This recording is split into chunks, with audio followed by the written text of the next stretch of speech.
حقیقت، اپنی پہچان ہم کون ہیں.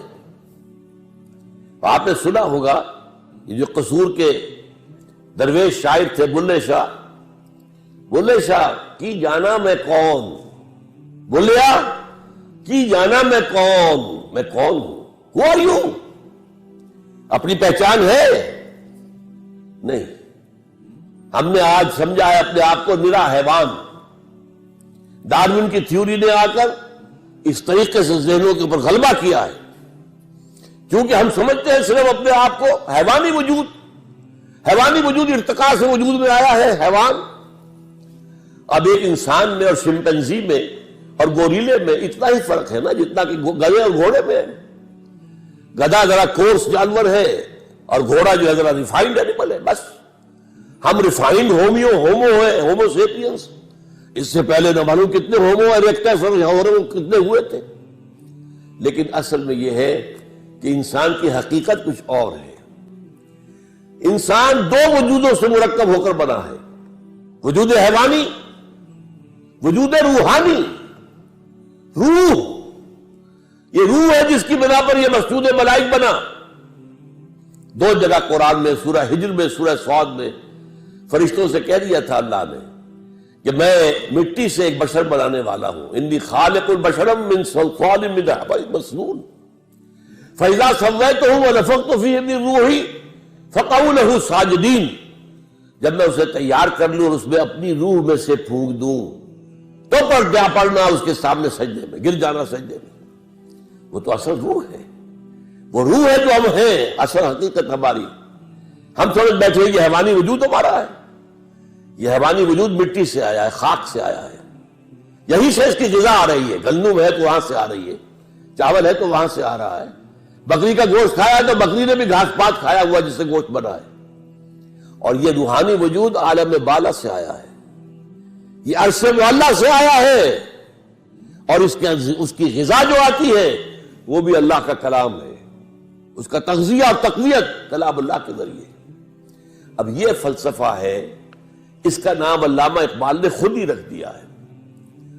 چنانچہ سید نذیر نیازی جو علامہ کے خاص قریب بیٹھنے والے تھے، ہم نشین تھے، انہوں نے علامہ سے کہا، ابھی جو پروفیسر مظفر مرزا صاحب نے کہا تھا کہ علامہ نے مشرق و مغرب کے سارے فلسفے پڑھے، بڑے بڑے فلسفیوں کے نام انہوں نے گنوا دیے تھے. تو یہ کہا گیا، سید نذیر نیازی نے کہا علامہ سے کہ کوئی کہتا ہے کہ آپ نے اپنا مسئلہ جو خودی کا ہے فلسفہ، یہ آپ نے نشے سے لیا ہے، کوئی کہتا بلساں سے لیا ہے، کوئی کہتا جیلی سے لیا، کس سے لیا آپ نے؟ فرمایا اچھا کل فلاں وقت آ جانا، میں تمہیں ڈکٹیٹ کرا دوں گا. سید نذیر نیازی نے یہ واقعہ ہماری قرآن کانفرنس میں سنایا خود. کہتے میں بڑا خوش، میری خوش نصیبی، شاعر مشرق مجھے ڈکٹیٹ کرائیں گے کہ فلسفہ خودی میں نے کہاں سے لیا ہے.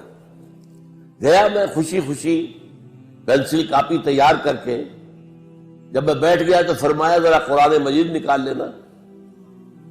کہتے ہیں کہ میرے ارمانوں پر اوس پڑ گئی. میں سمجھتا تھا فلسفے کی کتاب نکلوائیں گے، وہ ہسٹری آف فلاسفی کی کتاب نکلوائیں گے، کچھ بھی نہیں. قرآن کہا کھولو اسے، پڑھو سورہ حشر، اس کی آیت 19، وَلَا تَكُونُوا كَالَّذِينَ نَسُوا اللَّهَ فَأَنسَاهُمْ أَنفُسَهُمْ.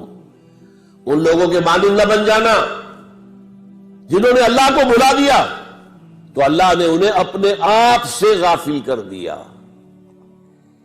آپ سوچئے یہ اپنا آپ کون سا ہے جس سے انسان غافل ہوتا ہے؟ کیا ہم اپنے حیوانی وجود کے تقاضوں سے غافل ہوتے ہیں؟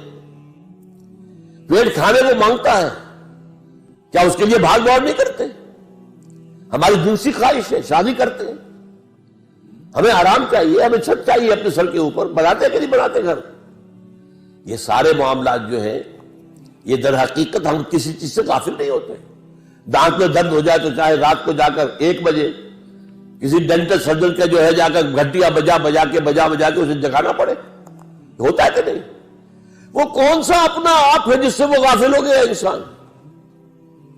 اسی اپنا آپ کو ایک اور شعر میں علامہ اقبال نے بیان کیا ہے، ڈھونڈ کے اپنی خاک میں جس نے پایا اپنا آپ. غور کیجئے یہ خاک ہے جس کے اندر اپنا آپ کچھ مضمر ہے، کوئی اور شے ہے جو چھپی ہوئی ہے۔ ڈھونڈ کے خاک میں اپنی جس نے پایا اپنا آپ، اس بندے کی دہقانی پہ سلطانی قربان، اپنی خودی پہچان او غافل افغان۔ یہ اپنا آپ کیا ہے؟ اپنی خودی کو پہچاننا۔ یہ جو روح ہے جو اللہ سے بہت قریب ہے، یہ روح جو ہے غافل تو نرا صاحب ادراک نہیں ہے نور تجلی بھی اسی خاک میں پنہاں۔ تم خاکی ہو لیکن اس میں اللہ تعالیٰ کی تجلی موجود ہے۔ یہ تجلی ہے جس کا نام روح ہے، یہ ہے جو ہمارا اصل ایسنس ہے۔ اور اس کے لیے میں آپ کو اپنشد کا ایک جملہ سنا دیتا ہوں۔ میرا اندازہ یہ ہے کہ اپنشد جو ہے وہ حضرت ابراہیم علیہ السلام کے صحیفے ہے بگڑی ہوئی شکل میں۔ توجہ کیجئے، قرآن میں جن کتابوں کا ذکر تورات موجود ہے، چاہے محرف ہے، تحریف شدہ ہے تو صحیح، زبور موجود ہے، بک آف سامس، انجیل موجود ہے، اگرچہ بگڑی ہوئی ہے، تو پھر یہ صحف ابراہیم کہاں گئے؟ صحف ابراہیم کہاں گئے؟ میری تحقیق یہ ہے کہ ابراہیم کی ایک شاخ وہ ہندوستان میں آ کر آباد ہوئی ہے، وہ برہمن، یہ برہم ابراہیم سے بنا ہے، برہمن اور برہما جو خدا کا نام ہے، خدا کا تصور برہما اور ابراہم اور برہم، اور ان کے جو صحیفے تھے وہ بگڑی ہوئی شکل میں اپنشد میں شکل میں موجود ہے۔ اس کا ایک جملہ سنیے، جیسے قرآن مجید کی آیت ہے وَلَا تَكُونُوا كَالَّذِينَ نَسُوا اللَّهَ فَأَنسَاهُمْ أَنفُسَهُمْ۔ اسی طرح اپنشد کہتا ہے man in his ignorance identifies himself with the material sheets which encompass his real self۔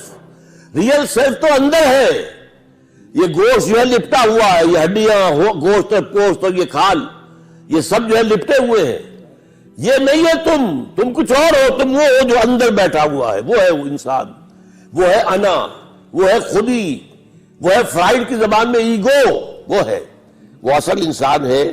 یہ تو در حقیقت لباس ہے اس کے۔